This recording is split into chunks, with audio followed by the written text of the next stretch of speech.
This is so cool.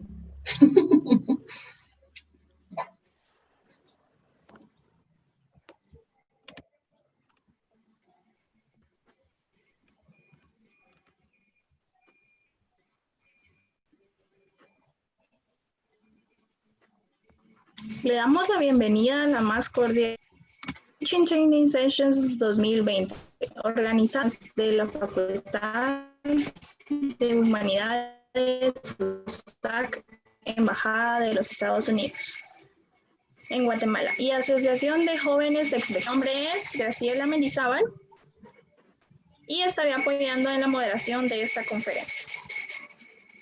Algunas instrucciones generales para el transcurso de la conferencia son las siguientes. Número 1. Al finalizar la conferencia serán 10 minutos para la lectura de sus preguntas y comentarios que puedan hacernos llegar en vivo a través de YouTube. Y número 2, les invitamos a suscribirse a nuestros canales Idiomas USAC y TTS Conference para seguir las conferencias en el transcurso de la semana. Agradecemos su valiosa participación en la conferencia titulada American Culture a cargo de Savannah Dixon, a quien le damos la más cordial bienvenida en nombre de la comisión organizadora TTS Training. A continuación presentaré a Savannah Dixon dando lectura a su hoja de vida, que es la siguiente. Savannah Dixon. Born and raised in Memphis, Tennessee, Savannah finds herself somewhere she never would have dreamed. After studying and working as an architect, she found herself unfulfilled in work and started teaching English to Latin immigrants in her community. It was there that she found her passion.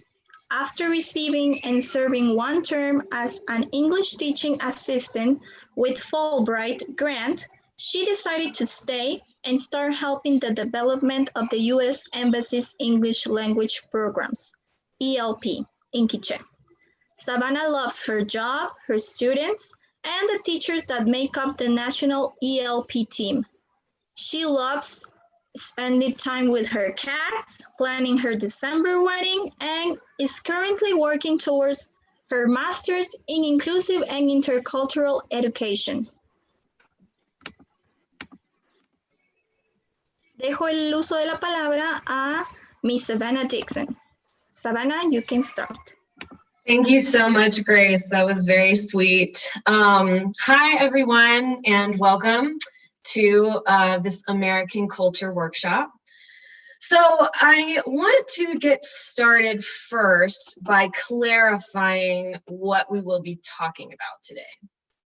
So initially, the team of TTS asked me to present a American culture workshop, but I didn't really know what that meant. They didn't really know what that meant. So I started thinking about what I found about American culture that is impactful, important, and relevant right now. So obviously I could teach about American vacations or holidays or American traditions, but those are really easy to find on the internet, and a lot of people have really talked about them. So instead of focusing on something that I'm sure a lot of you have heard about, I wanted to talk about something that's really, really relevant in American politics and culture right now, and that is anti-racism. So I want to kind of preface this with, if this is not what you were expecting, if this is not something you want to talk about, if this is not something that you want to listen to, you are more than welcome to not to stay. It's totally fine, because I know that this is a very sensitive subject and a lot of people feel uncomfortable talking about it. But I also think it's really, really important when we talk about teaching the English language. So let's get started. Okay, so today I'm going to be using this really cool thing called polleverywhere.com. And so basically if you type in this link into your phone or laptop or whatever, you can participate in any of the polls or activities that I share with you guys today. And so if you see this little, these little bubbles, thought bubbles, talk bubbles, that means that we're gonna have like a poll. So if you go to this website, pollev.com/EL as in lemon, L, PC101, you can participate. I can only have 25 people participate at once. So if you can't or don't want to use the app or whatever, you can just type your responses in the chat, or and Grace will help kind of moderate what you guys are thinking. So the first thing we're going to talk about, and I have a poll for you guys, is identity. So identity is something that we obviously define ourselves with. You know, we are Americans, we are Guatemalans, we are, you know, human beings, women, men, straight, trans, black, white, moreno, like there's a million of things that we identify as. So the first activity that we're going to have is I'm going to ask you guys a question. And that question is, who do you identify as? So if you go to the poll, it should be open in the next couple of minutes. Yeah. So if you go to the poll and you can start typing in words. So like, I identify as a woman. I identify as an American. I identify as white. I identify as straight. So start typing in things that you identify as. And if you can't remember, here's the link, pollev.com/ELPC101. So I'll give you guys a couple of minutes while I keep talking about identity.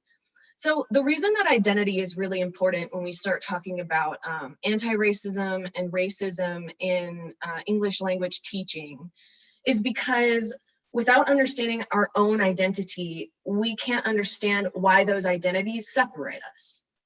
Because in a lot of ways, we have all of these identities, like we have people that are putting person, Guatemalan, man, good. Yeah, we even identify ourselves with perceptions and feelings and kind of qualities. So it's important that we think about ourselves and our own identity, because when we can think about ourselves, woman, good person, hard worker, myself, when you think about yourself and your own identity, you can start to think about what of those identities help you or give you privilege or help you to be more active or have a higher role or a higher responsibility in society.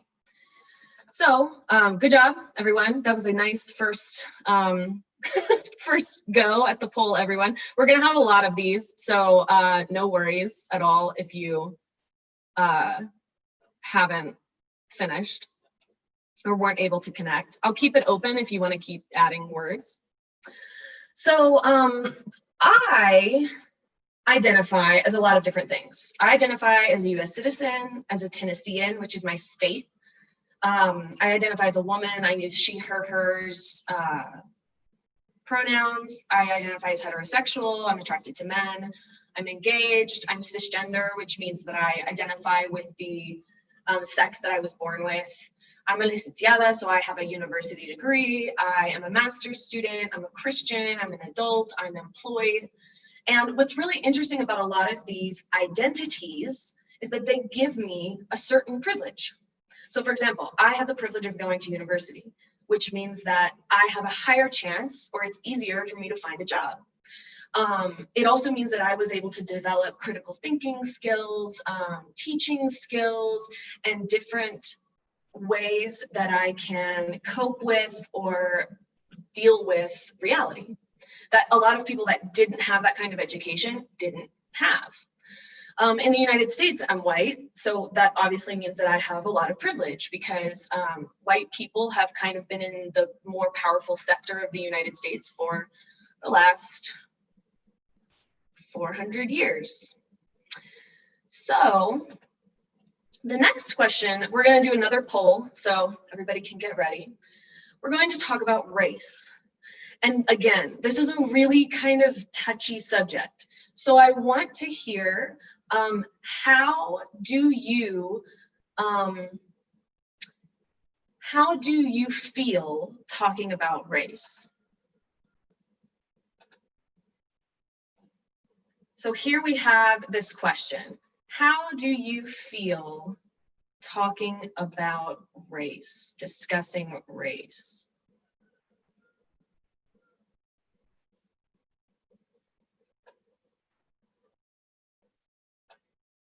So we have some comfortables, we have some scareds, we have some neutral nothings.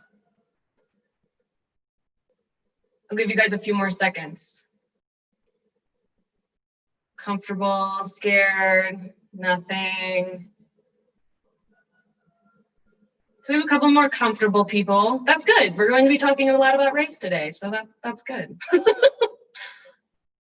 Okay, very, very cool. I'm gonna keep that open if you want to keep voting. But let's go back. So today, the themes for today's chat are race, anti-racism, because you have to understand race to understand what anti-racism is, colonial languages, and incorporating anti-racism into the English classroom. So this is the purpose, right? These are teaching training sessions. I'm here to help give you tools to help prepare you to be the best English teachers you can possibly be. So that is the end goal, is that you can take away some tools and take away some ideas that you can start to implement into the classroom. Okay, I'm gonna start with a few disclaimers.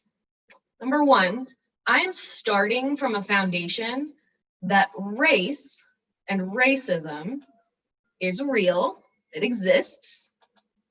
It is systemic, which means that it is not just one event. It's not just me saying something racist.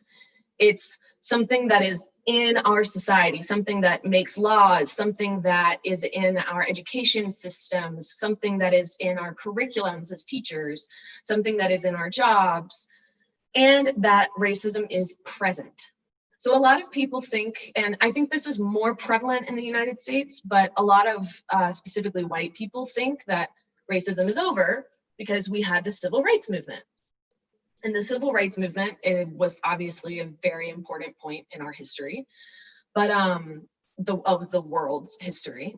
But it's also didn't solve all of our problems and all of our conflicts. So I am not here to indoctrinate, preach, or convince you of anything. If you walk away from this and you say, that was worthless, I don't think this is real, I don't agree with this person, that is totally fine. I am not here to convince you that I'm right. I'm not here to convince you that you're wrong. I am here to share this information with you, to challenge you to take it on as a teacher that's teaching English, and to provide you tools to do that every day in the classroom.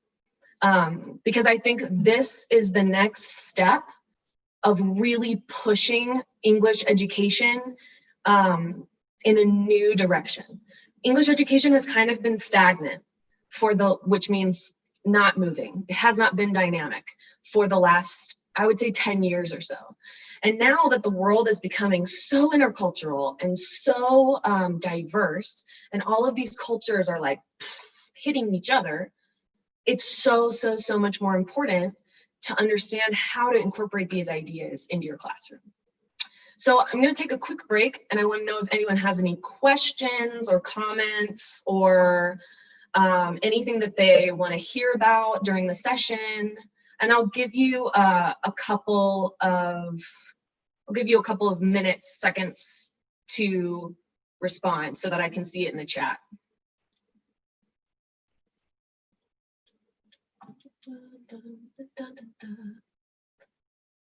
I'm very happy to be here, by the way. I'm waiting for the chat to update. I live in Chi-Chi, if any of you are curious. And okay, we have a good question. Cool. What books that are about racism in the USA do you recommend to share with teenagers? This is a really good question. So there's a couple of different books. I think as an English teacher, the best book to read with teenagers is The Hate You Give. So, and I can add that to the end of my PowerPoint. I have a couple of different books and I can just type that at the end. But The Hate You, like the letter U, Give. I think that's what I have seen to be the most successful or efficient book about racism to work on with teenagers. And then also there's a couple, so because anti-racism has become kind of like popular and in style recently, there's an author, I think it's Layla Saad, but she wrote a book called, I think it's her, Me and White Supremacy. And it's about how whiteness affects race and how that can be reflected in anti-racism. And she's writing a book specifically for teenagers. So that's that'll also be interesting. But it hasn't been published yet. It's just an interesting book. What is your perception about racism in Guatemala? I'm gonna hold this. Yes, Half the Sky is also very good. Thank you, Dave. I know you. That's so cool. Yes, Half the Sky is also very good. My perception about Guatemala in racism is really, really interesting, but I will kind of wait till the end to give you my take on that. And then movies. So there's a lot of movies. I would say the majority of them are either documentaries or for more like older students or adults. For teenagers, I would have to kind of like look into that, because the problem is that most of the movies that I would say are appropriate for teenagers show a white person as the like main figure that saves or protects or is like the person that is the hero of a Black person's story, which I don't really think is helpful. It's called white saviorism, and I don't really think that that's a good way to teach anti-racism. Okay, so how can you address racism in an effective and non-threatening way? That's another very, very difficult question. And I'm gonna wait till the end to kind of cover that, but remember that question, whoever, what is her name? Marcel. Remember that question and I will come back to it because that's a good question. So first, before we kind of talk about race, I want to talk about implicit bias. And there's a lot of words on this, so you don't have to read it right now. But essentially, implicit bias is it's an attitude that you have. It's something buried in your brain that was put there by the culture you grew up in. So I grew up in upper middle class white America. So I grew up thinking these neighborhoods where there's a large population of African Americans are not safe neighborhoods. For no other reason than that's the race that was associated with the neighborhood. And my family, I mean, we were normal people. My parents are not blatantly racist. They're very nice people. My family, they're all very nice, but that's how I grew up. And that's, even if my parents or my family members never said that, which they never did, in the back of my mind, I associated that. So that's an implicit bias, and it's put there. So we don't start to see implicit bias in children until around 5 or 6 years old. So it exists really early in life, and it's very hard to break. It's also really hard to notice. But it's really important that you understand that you have them before you can start to really talk about race and anti-racism. So race is an evolving social idea. It's not just me saying like a derogative phrase. It's not me using a word that's associated in a bad way with a specific race.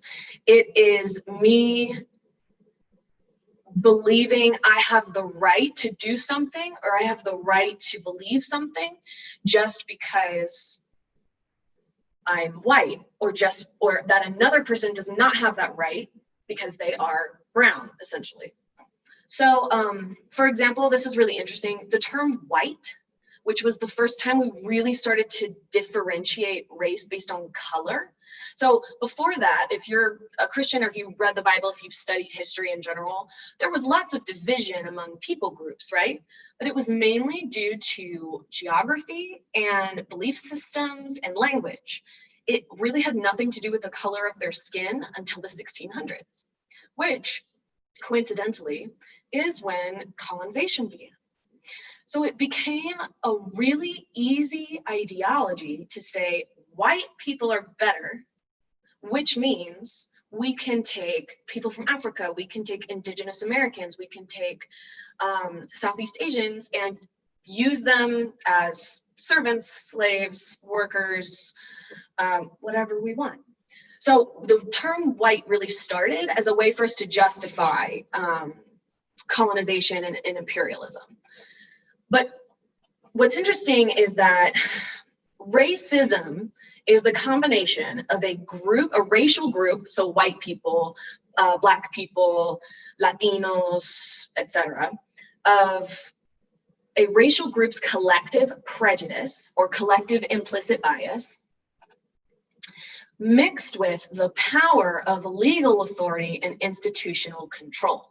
So when a racial group's prejudice overlaps with control and power, presidency, lawmakers, prime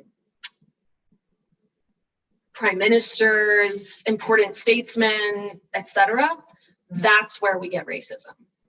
So racism, you have to think about it like that. You can't think about it as something that just happens one time or something that's from the past. No, it's a system. I mean, you can see it so obviously in the United States right now. We have had one Black president in the entire existence of the US. Almost all of our statesmen and lawmakers are white people. And I'm not saying that they are bad people. I'm not saying that they didn't earn their way to getting these positions, but it's something that's very interesting when you see that reflected in the power and who has legal control in a society or in a country. So, what is anti-racism? We're going to go back to the poll. So first, I want to kind of introduce this, where this came from. So Angela Davis, amazing, goddess, hero, she's incredible. If you can get your hands on anything she wrote, it's all incredibly humbling and it's just amazing. But essentially, she was a Black rights advocate in the 1970s, 1960s. She was tied to the Black Panthers. She was friends with, Malcolm X. Like she collaborated with all of the same people that were really big fighters during the civil rights movement, or really a little bit after the civil rights movement. And she said, in a racist society, it is not enough to be not racist. You must be anti-racist. So this is a really important point, because I like to think I'm not racist. I don't say anything racist. My fiance is a Guatemalan man. What are other things people say? I have friends that are not white. I always, I don't see color. I always treat people the same. Everyone's equal. This is non-racist. That is not effective. That does not change laws. That does not create equity. That does not create reparations. All that does is say, oh, pobrecitos, and keep on going. It does not relinquish any power. It doesn't relinquish any of your privilege. All it says is, this exists, it's so sad, I won't do it, but I won't do anything about it. Doing something about it is anti-racism. So let's go to our poll and let's answer this question. I think anti-racism is, what do you think anti-racism is? Anti-racism is either unimportant in English language teaching, crucial to English language teaching, confusing, and I don't understand it, or irrelevant because racism is no longer an issue. What do you think anti-racism is? Because what's interesting is that we, as teachers, we have a lot of students from very diverse backgrounds. We have a lot of students from very different families and home lives, and the list goes on and on and on and on. So I've got a couple of A's, I have a couple of B's. I'm getting a lot of B's and A's in the chat. And like I said, I'm not here to convince you of anything. I genuinely am just curious what you all think. And I think it's just important to discuss. I'm not going to be upset if you totally disagree with me. That is the beauty of education. Okay, so I'm seeing a lot of like A's and B's and A's and B's and B's and B's and a couple of A's. Very cool, very cool. So let's go back. So anti-racism, let's just kind of define that for a second. Again, this is a lot of text. I will be happy to share this with anyone at the end of the workshop that would like a copy. I have lots and lots of resources and I'm happy to share everything. But I'm just gonna go through this kind of quickly so that we don't have to just read all of it. So anti-racism is a conscious decision. It's something you choose. So it's something that you wake up one day and you say, I'm going to actively pursue racial justice through self-reflection, self-awareness, through investing my money in companies that are run by women, investing my money in companies that are run by African Americans or Afrodescendientes, by investing my money in companies that are run by Indigenous men and women. And it's something that it becomes a habit. It's habitual. It's something that you take on and you do every day. So anti-racism is also becoming aware of how you have or have not affected it. So, or racism, that is. So for example, I'm white. I've benefited from the fact that the United States has a very strong racial system of justice and lawmaking and social inner workings. I have benefited from that. I didn't mean to. I didn't ask for it. I didn't know, especially when I was younger. So it's not like I did anything wrong, but acknowledging that I did benefit from that in different ways is really, really important because so a lot of the reason that racism is still such a heated issue is because microaggressions, racial aggressions, the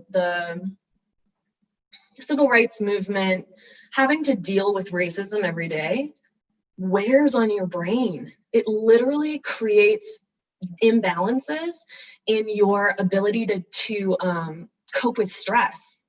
And that passes to your children, passes to your children, passes to your children. So we're dealing with generational stress and trauma. We're dealing with generational, battles with just people accepting you as a person and not thinking about you just as a Black woman or as a Mayan woman or as a Mayan man. So it's also acknowledging that is a big part of anti-racism. And I'm not saying that white people are bad. I'm not saying that people who benefit from the racist structure are bad people. Or some of them, yes, but I'm not saying that they all are. I don't think I'm that bad of a person, at least I hope not. And if you decide to investigate this and for this to become like a habitual part of your life, you can't be convinced to do this or to research this or to believe this or to think about this because you're guilty. That's the biggest flaw in this whole argument. a lot of people start talking about anti-racism and they are just like, well, you're just saying white people are bad. And now I feel bad, so I don't care anymore. But that's not the point. The point isn't about you. It's not about the white person. It's not about the person who benefits from privilege. The point is to uplift and to move away from the spotlight and allow people of color, Indigenous people, Black people, to speak and to be part of our social communication, right? Our convivencia. So different ways you can actively oppose racism are advocating for change. Go vote. Start, collaborating with different social rights advocates. I know some amazing, Aleta Leguario in Shela is 20 something and she's like a social justice warrior queen. And there are so many people in Guatemala that are fired up about this and are incredible advocates for change for children, women, sexual reproductive rights, Indigenous people. And there's so many things that you can do to kind of incorporate yourself into that world. It's also learning how to understand your own privilege and learning how to be self-reflective without being self-deprecating. You don't want to go through life and say, oh, I shouldn't have said that. That was so racist. Now I feel bad. No, it's saying, okay, that was a microaggression. When I said, I can't think of a generalization that's not incredibly offensive.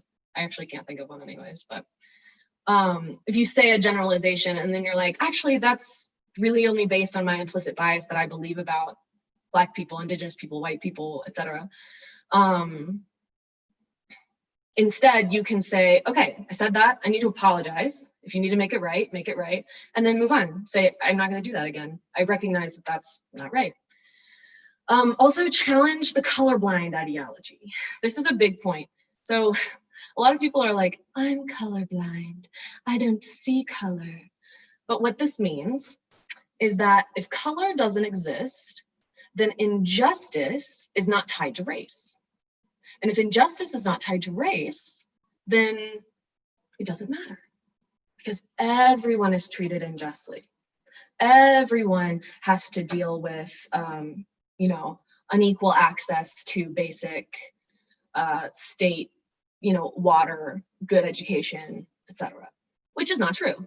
There's just an enormous level of research that has been done to show that people of minority races tend to not have as many resources as white people. And again, it's not wrong. It's just what research says. So it's something to be aware of, because if you say that all the colors are the same, we're all part of the same rainbow or whatever people say,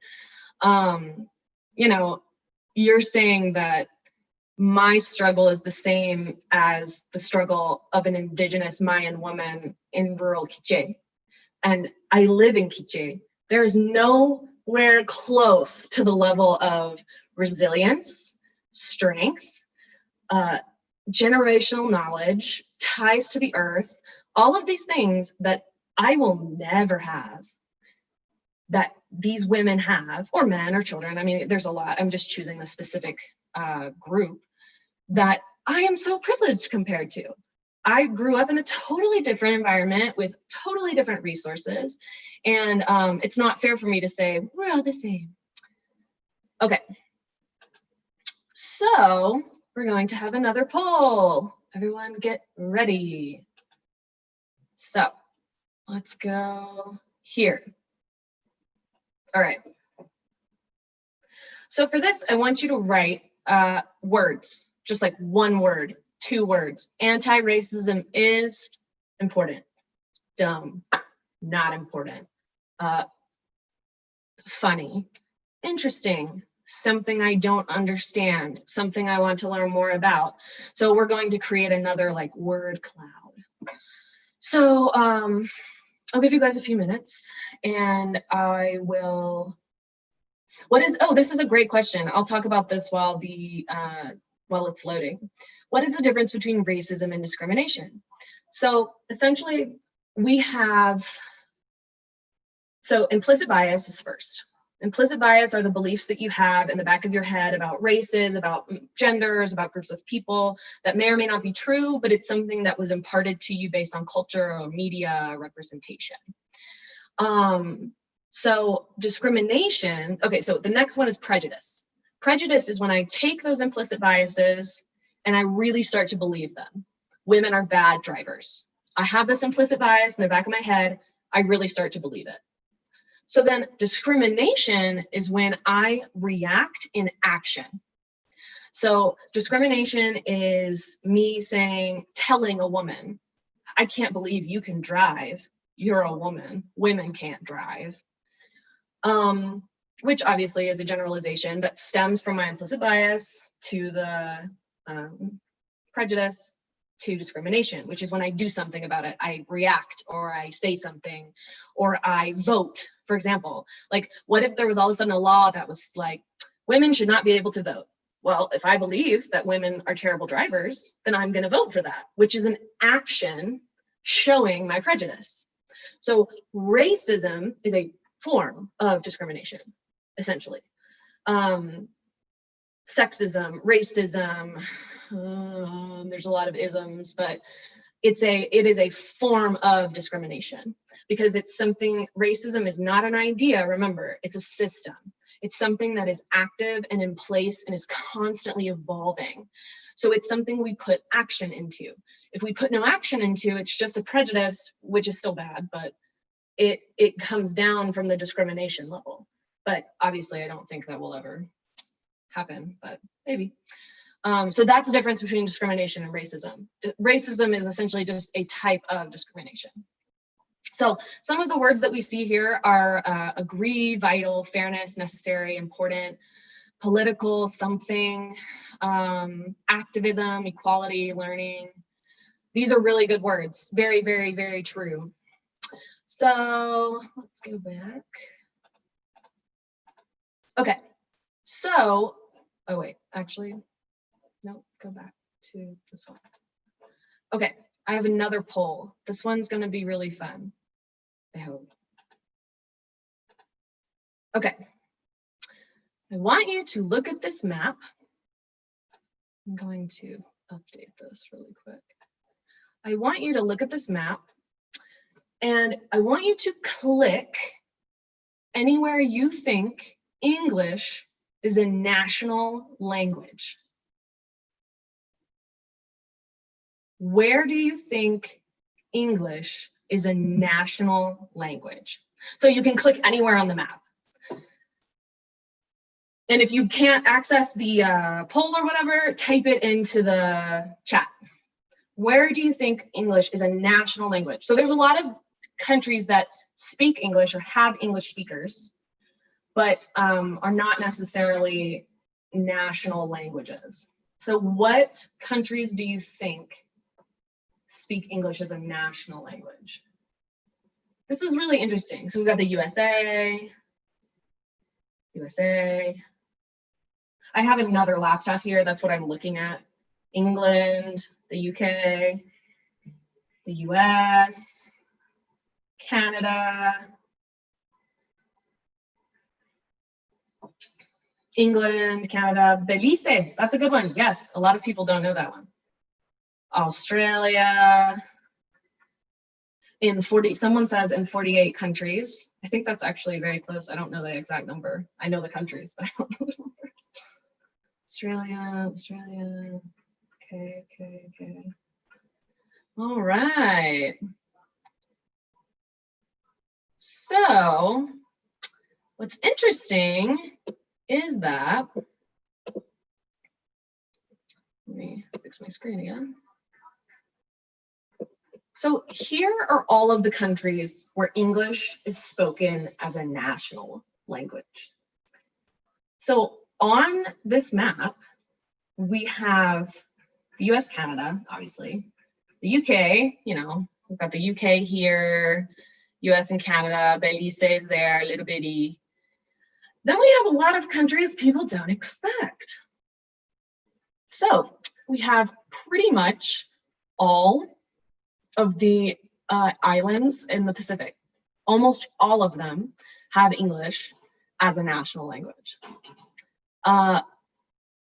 We have Australia, Papua New Guinea, the Philippines, India, Pakistan, Kenya, Sudan, Rwanda, I don't remember all of these, Zimbabwe, Zambia, Botswana, South Africa, Kosovo,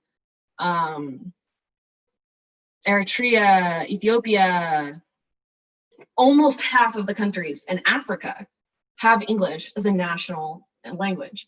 In fact, this is a fun fact. I have this research, but I didn't put it in my presentation. There are more English speakers on the African continent than in all of the Americas combined. Like, put that in your brain. So the Americas have the United States and Canada, two huge countries that have large populations, and yet there are more English speakers on the African continent than in both of the Americas.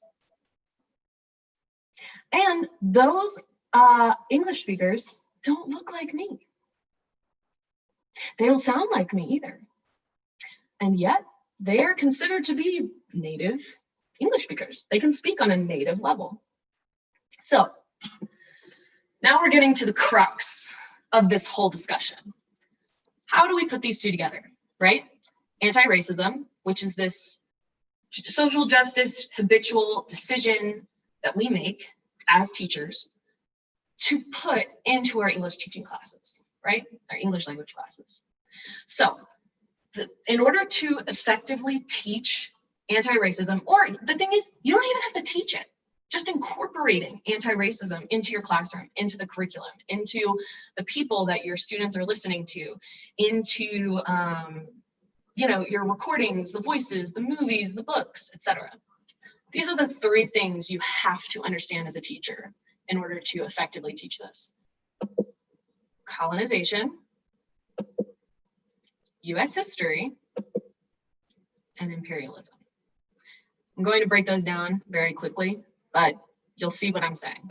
So colonization, the reason that's important is you have to understand how did English end up where it is. And I have a whole nother presentation on the history of English that is fascinating, if I do say so myself. Not because of me, because of the information. And it's amazing how English was spread all over the world. But the main crux of that was colonization. Imperialism, the importance, so race was essentially created to justify colonization, right? We used the idea of whiteness being superior in order to justify stealing Africans from Africa, taking them to the Americas, enslaving indigenous people, killing indigenous people, etc. So we used race to justify colonization. Then we used colonization.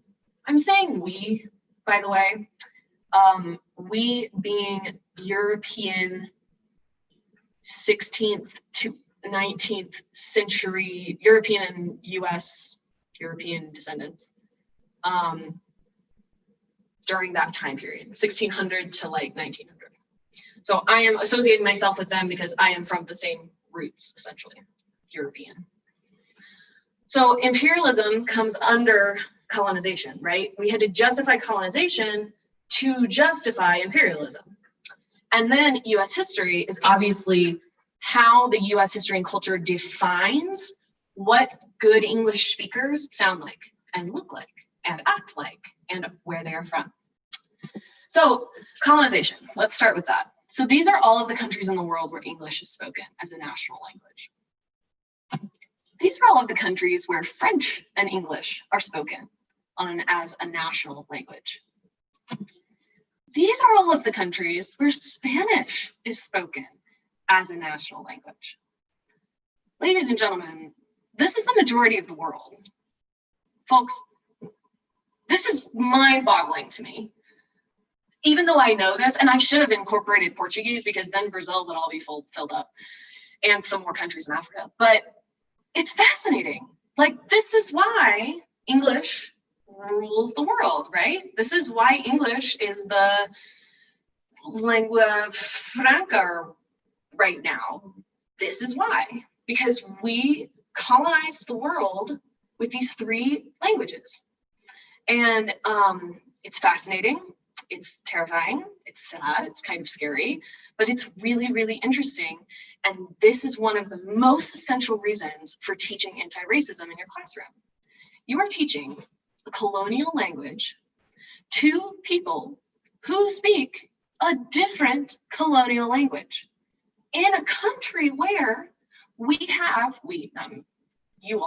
Guatemala, has one of the highest population of indigenous language speakers in the world. In the Americas, it's always 1 and 2 are either Guatemala or Bolivia. So it's either, they flip-flop. But in the world, Guatemala has some of the most indigenous speakers in the world, which is incredible.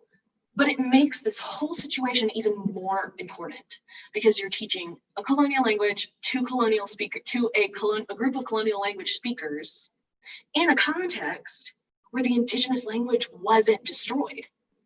Like, it's amazing, it's crazy.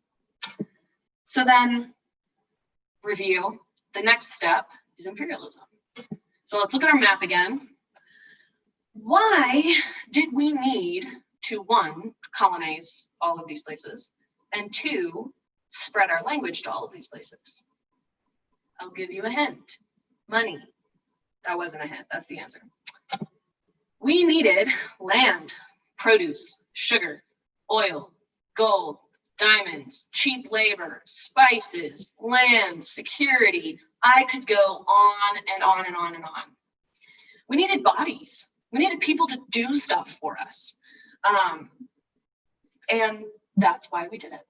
But it's important to understand this because if you can tie the colonial language to the need for economic security, you then can jump to our next cog in the circle of why it's important to teach anti-racism, which is US history. So the history of the United States is fascinating. Actually, it's incredibly boring. The United States history I learned in school was incredibly boring. My teachers were fantastic, Ms. Shonik and Mr. Kinney. They were incredible. The information to me was very boring until I started learning about the history of indigenous people, the history of how a lot of the documents that we use to found our country were also borrowed from information from Native Americans, from other groups, and how all of those groups worked or did not work together. So it's very important to understand US history because this is what we teach, right? We teach, or I was taught, I think here it's very different, but I was taught that the Pilgrims, Christopher Columbus, all of these people were heroes just looking for religious freedom, and they made best friends with the Native Americans, and they had this nice Thanksgiving dinner with puppy dogs and kids, and it was just this beautiful picturesque moment, right? No. I'm not saying that events like this did not happen. I'm sure there were some events with Native Americans and colonists working together in harmony. However, this is the reality. Those are the skulls of buffalo, of bison. So buffalo were the #1 source of food, clothing, housing, materials, tools, everything that the Native Americans used in the US, or what is now the US. Instead of killing indigenous people, the American government was smart. They said, don't kill people, kill their food. So we legitimately wiped out an entire species. After this happened in the mid 1900s, they found 6 to 12, something like that, remaining bison from this original species of bison. We obliterated an entire species of animal in order to starve the people that were taking up our land and to move them away from our land because we have a right to it because of manifest destiny and the American dream and everything. So it's really important to understand that, yes, there are some really cool moments in American history. There are also some really not cool moments in American history. And focusing on this reality here without understanding this reality here is incredibly dangerous when you're teaching a colonized language to people who speak a colonized language.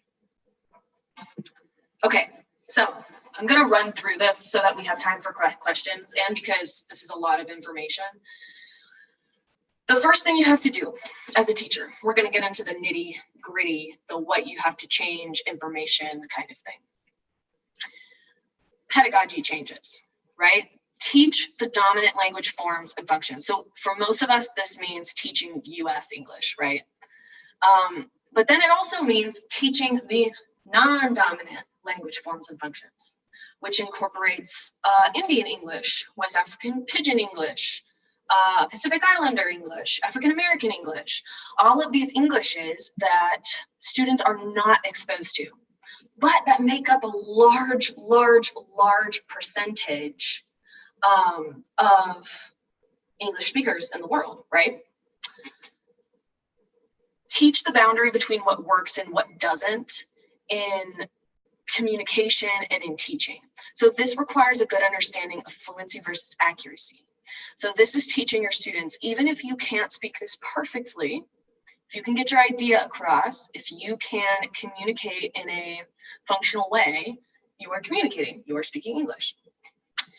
Teach principles and strategies of discourse negotiation. This is a complicated way of saying teach your students how to think critically and how to communicate in a critically, in a logical way. And teach the risks involved in using deviational features. So this is a fancy way of saying if your students say something a certain way that is not wrong, but is not the way that it will be spoken in their context, it's important to tell them. So for example, I have some students that pronounce words like British English, and it sounds weird to me, but I know that a lot of the world pronounces it that way, so I don't correct them. But I did have a student ask me one time, how would you pronounce this word? And I said, well, I would pronounce it like this, but the rest of the world does not sound like me. So it's important to make that differentiation. Okay, these are a lot of different things that anti-racist English teachers can do. The biggest thing is working against negative attitudes. A lot of anti-racist, okay, so I'm getting my master's in intercultural and inclusive education, and over and over and over and over and over and over again, all we talk about is how it comes down to attitude. It comes down to your attitude about convivencia, diversidad, cultura, identidad. It comes down to your attitudes as the teacher on how your students take that on, right? And we have this opportunity to incorporate anti-racism into English language teaching in a way that our students can start to advocate for themselves, advocate for their who they identify with. They can start including culturally different, culturally diverse ideas in their projects, in the people that they research. And they can be informed on this idea of multiple Englishes that then opens this door for them to explore other types of accents and forms of English so that when they see a Kenyan news anchor giving the news in English, and it sounds nothing like my English, nothing like your English, which, side note, I think Kenyan English is very, very attractive sounding. African English in general is a very beautiful form of English, I will say. And I would highly encourage having African speakers, especially from like Uganda, Nigeria,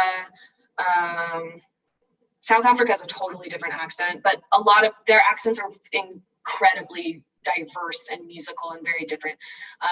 But anyways, so these are a lot of really good ways for anti-racist English teachers to start to really change their attitude and how they think about racism and anti-racism with English.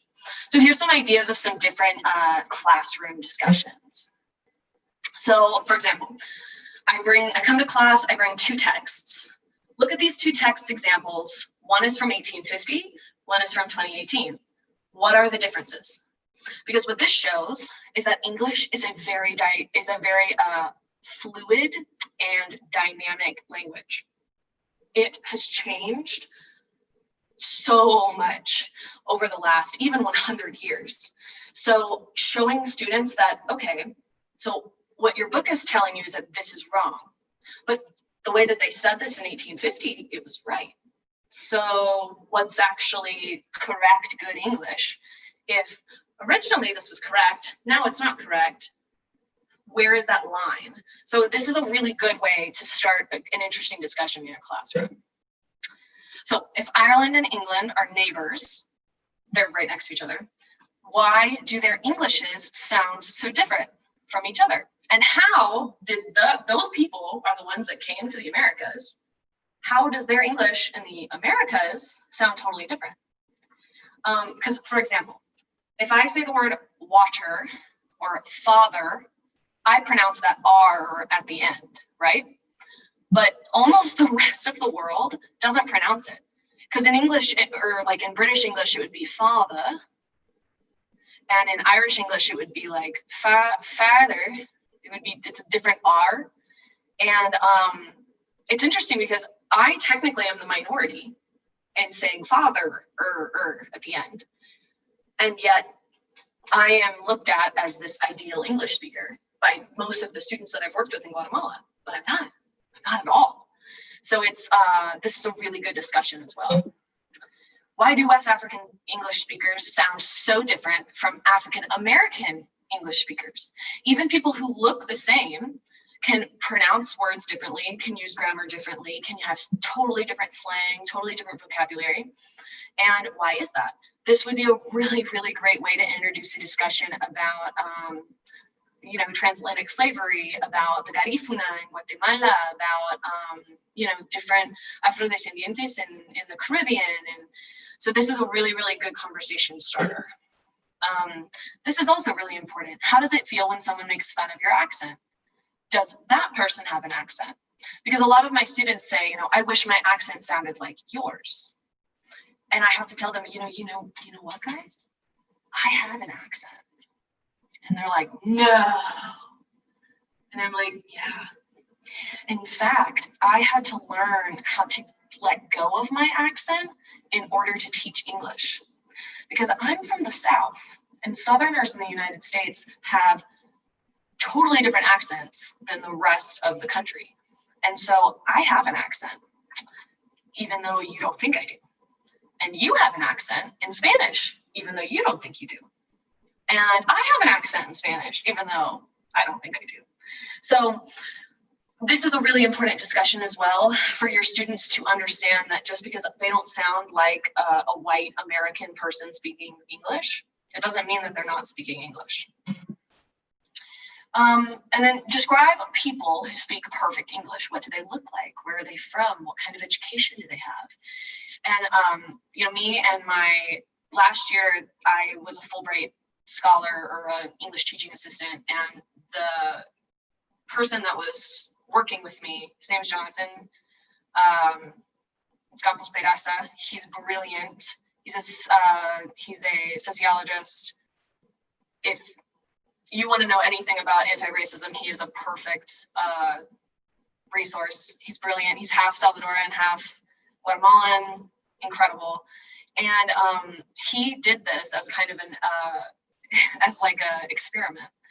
He had a presentation and he asked people this question, and they always described me like exactly, perfectly. And it was so crazy because Jonathan speaks perfect English. He speaks perfect Spanish too, but he speaks perfect English. But he looks like them. So this is a really good exercise to show people that even within the US, we have thousands of people I mean, millions of people that speak English that don't look like me. So these are some different activities. So the purpose of anti-racism activities is that you have interculturalism and inclusion, right? So you want to represent your students in the resources that you use, finding pictures of English speakers that look like them, finding videos of English speakers that look like them. Because this is a really good way to not only draw in your students, but for them to feel included in this whole narrative and dialogue of English speaking, right? So watch YouTube videos. I did this with my students a few weeks ago, and they really, really liked it. I think it was hard, but a lot of them had some good feedback about it. Watch YouTube videos of grammar tutorials from an Indian English teacher, or a Guatemalan English teacher, or a, Cambodian English teacher. This is a great way to expose different accents in English. Poetry, literature, sources from diverse English speakers. So incorporate poetry from African Americans, from biracial Americans, from Chinese Americans, from Pacific Islanders, from Australians, from Indigenous Americans that speak English, and stuff like that. So this is a really good way to incorporate different sounding Englishes into your classes. Group project, creating a profile of an English speaker from Kenya. So have your students kind of study what it would be like to be an English speaker in a country that the people don't look like me, don't look like them, and what that would look like. It's also a good way for them to study different dialects of English and different vocabularies and grammar usage. Celebrate Black History Month. This is a really cool one. You can study it by watching and studying African American English. So African American English is its own, I think it's technically a dialect, but it's studied as its own language in a lot of ways. And because it's so linguistically different, because it was developed from French Creole, British English, Irish. It's a lot of different little English variants that are all together, and it's fascinating. And it's studied as its own language, and it's also really important that students are exposed to that, because the problem is we have a lot of students who, when they listen to me speak and they're like, that's proper English, when they hear an African American speaking with their friends or their peers or their family, they're like, what are they saying? This isn't English. Their English is terrible, which is, so it's racist, right? They don't realize it is, but it's racist to think that way, that only white people can speak perfect English, because it's just a blatant lie. I know there are so many African Americans, Black people, Africans that speak better English than me.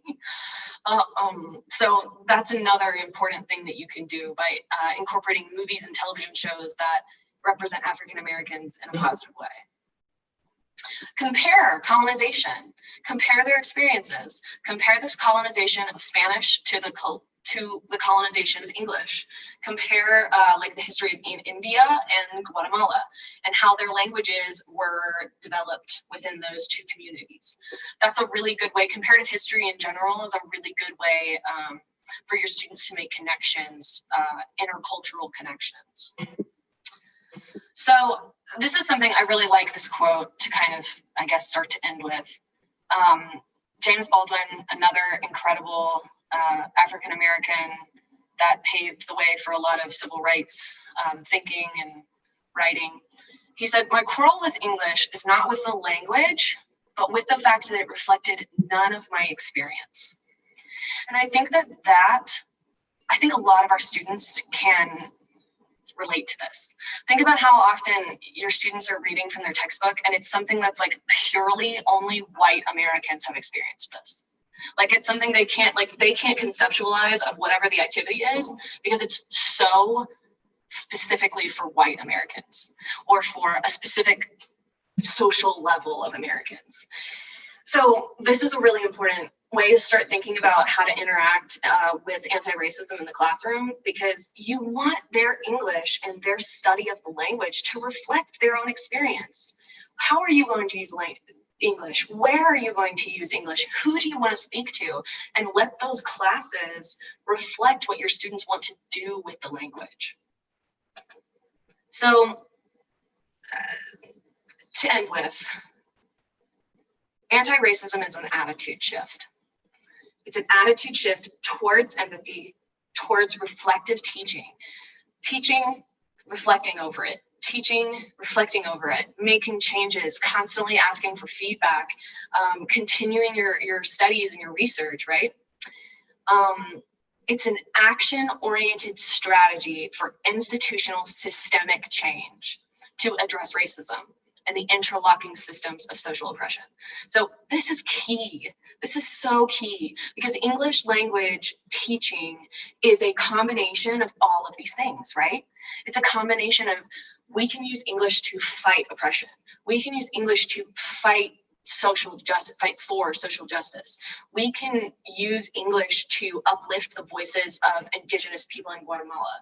We can use social justice to uplift the voices of women in Guatemala. So it's just so incredibly important that we start to kind of readdress our context so that we can talk about these things in the classroom and start to move towards intersectional teaching. Because language is a combination of history, power, oppression, and race. All of these things come together into language study.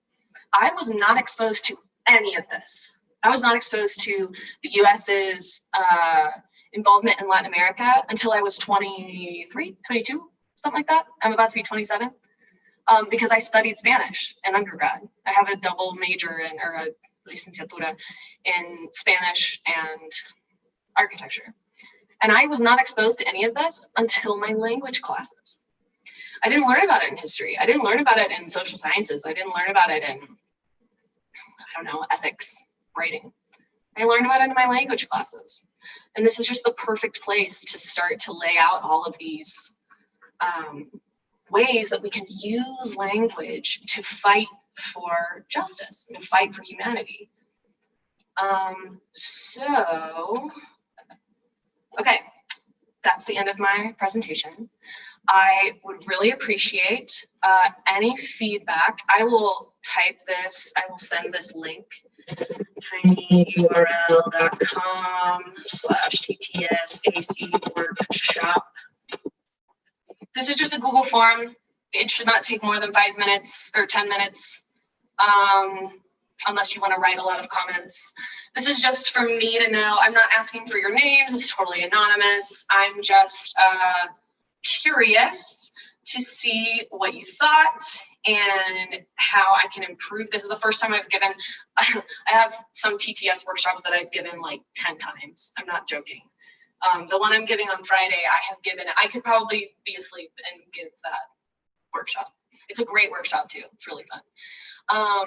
But I've given it so many times. This is the first time I've given this. So I'm sorry, I apologize if it's a little scattered or rushed. There's so much information, but please share your feedback with me. You can say that I am crazy. Please tell me. I'm very, very pleased to hear that when people are honest with me. Don't forget that I am from the United States, so I'm very direct, and it's not that easy to offend me. But yeah, so I really hope that you guys, that y'all enjoyed this and that you learned something, and that I can leave you with some resources to start to recontextualize and start to incorporate this into your classroom. So so here's my information, as well as all of my, I apologize for this.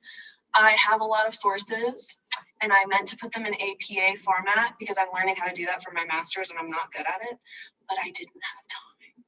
So I have a lot of resources. Part of this survey at the end, you can give me your email, or you can send me an email at this TTS Gmail, and I will send you all of the resources that you want. These are also some of the books that I would recommend. So if you do want to read something with teenagers or older students that are at a higher level of English, Just Mercy is a beautiful, beautiful book about racial injustice in the prison system in the US. that is a good kind of introductory discussion-oriented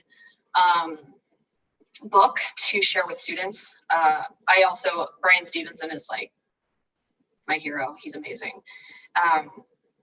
So those are a couple of different sources, and I think we have some time for questions.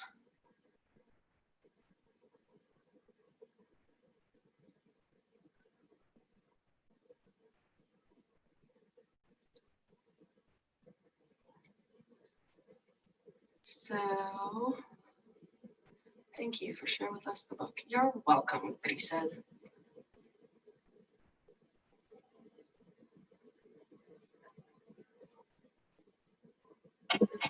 Oh, Grace, I think you're muted. Yes, I was. Thank you. Yeah, thank you for that amazing presentation. I have collected some questions that people did on the chat. Oh, perfect. So I have the first one.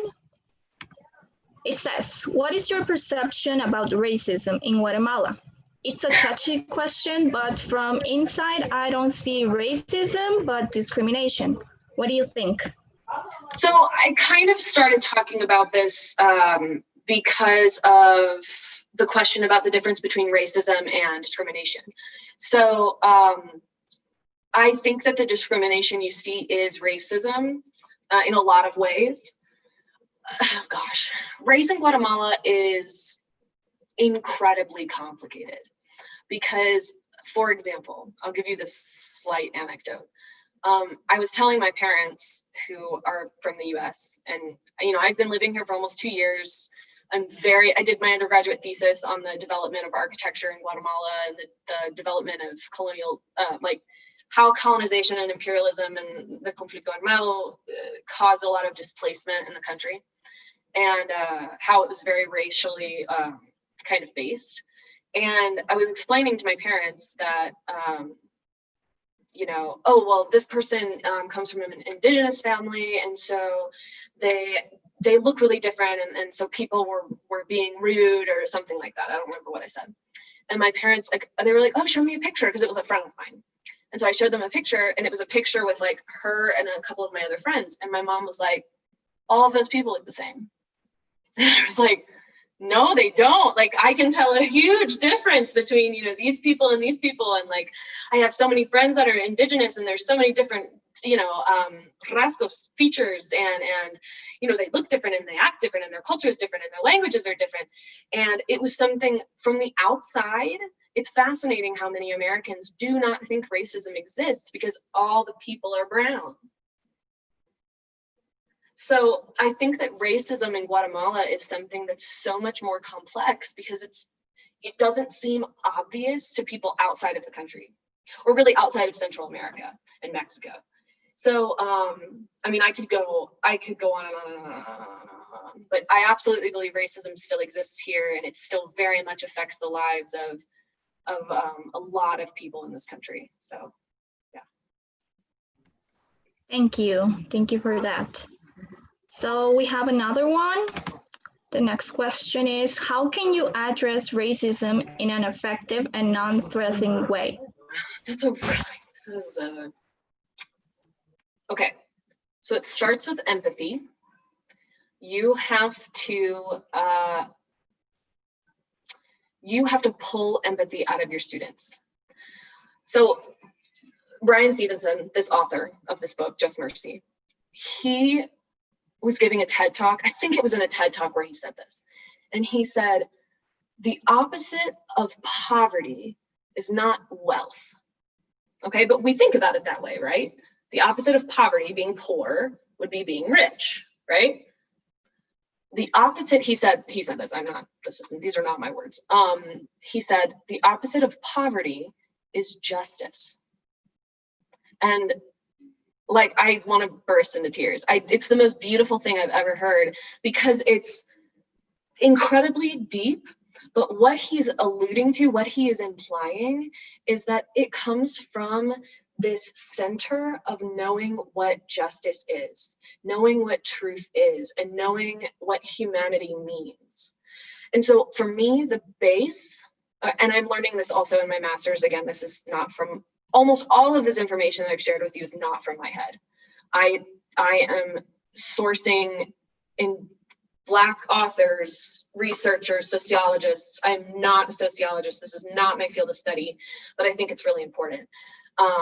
So I think that the basics is you as a teacher understanding human rights, like that are published human rights on a Guatemalan level, on a world level. From there, it's understanding what it means to apply those rights in the classroom and how to help your students understand basic human rights. At that point, you jump up to what is justice. Justice is everyone being treated how their rights are protecting them. Jump up from that is how do we move towards anti-racism, and what is racism if that is our base? If our base are human rights, which is a totally ideal. It's a total ideal that the students you're working with agree that they're human rights, agree that they're necessary, and agree that everyone deserves them. So it comes down to empathy. It comes down to understanding honestly, like the theory. You have to understand the theory before you can really start to apply it in the classroom. But I think that's how you start in a non-threatening way. You start in a non-threatening way by laying the foundation of, okay, all men are created equal, men and women, people. All people deserve basic human rights. These are the human rights. Well, then how does racism affect that? Then moving up and up and up. Because just saying, everyone's a racist, everyone has implicit bias, everyone is hateful, and racism is destroying the world, that is not going to change anything, ever. So I think that's a great question. But in my opinion, coming from the studies that I'm doing literally right now, it starts at that base. Thank you. We have another one. What is your perception about the last polemic racism in USA? About the what racism? About the last polemic racism in USA. The last? Yes, I guess they try like explaining maybe the recent polemic about I guess he's speaking about that. To put it briefly, I just wrote a 5-page essay on this for my class, for my master's, which is in Spanish, by the way, so I'm happy to share it. I think that we had multiple, lynchings of Black men and women in a 2-month time frame. And I think that, Angela Davis, this person I quoted about, it's not enough to be not racist, you have to be anti-racist. She's still kicking and killing it in the world of social justice. I adore her, she's amazing. But she said, what I think is interesting is how long Black people waited. So these 3 people died, right? George Floyd, Ahmaud Arbery, and Breonna Taylor. And they died, and George Floyd died on March, I don't remember, April something, but a few days passed and nothing had been done. Nobody had arrested anyone. Nobody had, nothing had been done. And that is why people started to fight back. And I think that there is something really interesting about the way that Angela Davis says, I'm surprised how long they waited. I mean, 3 people died in very unjust ways, and they waited. They waited for a reaction from lawmakers, from the president, from all of these people, and nothing happened. So I think that their reaction totally makes sense to me. I mean, I would have been in protests if I was in the US. I'm just heartbroken, honestly. It's really, and again, I'm speaking from an experience of research. Like, I know this because I read about it. I don't know this because I face it. I don't know this because I experience it.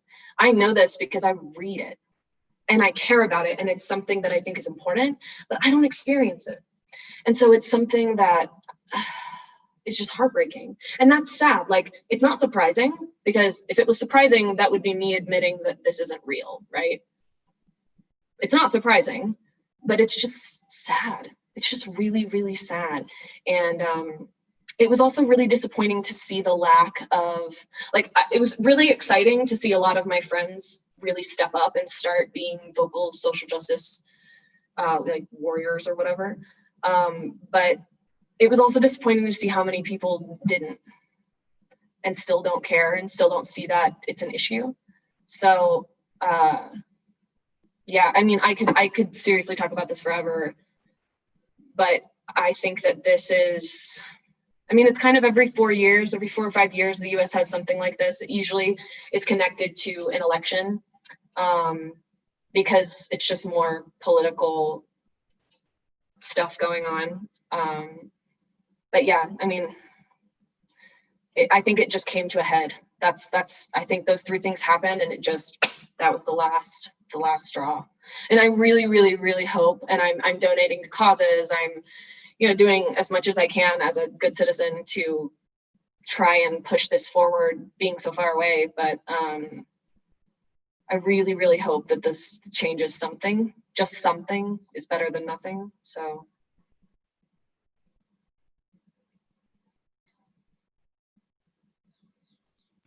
Thank you, Savannah. Thank you for answering to our questions. And chicos, ya se les compartió el link de asistencia por el chat. Así que tienen 5